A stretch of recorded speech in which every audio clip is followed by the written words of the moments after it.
వీటికి కాయలు రావడం, పువ్వులు రావడం అనేది జరుగుతుంది. అలాంటి పెద్ద ప్రాసెస్ అయితే ఏదో ఉంటుంది.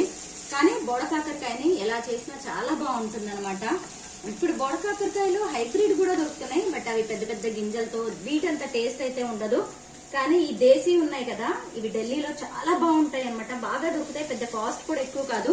నేను ఢిల్లీ వచ్చాను, ఇంకా మా శ్రీవారికి ఇష్టమైన కూర కదా, ఫ్రిడ్జ్ లో ఇవి ఉన్నాయి అనమాట. వెంటనే తీసి ఫ్రై చేయడం మొదలు పెట్టాను. దీంతో పాటు ఇంకా పప్పు ఉంటే చాలు, కాస్త పెరిగేసుకొని చక్కగా తినేయచ్చు.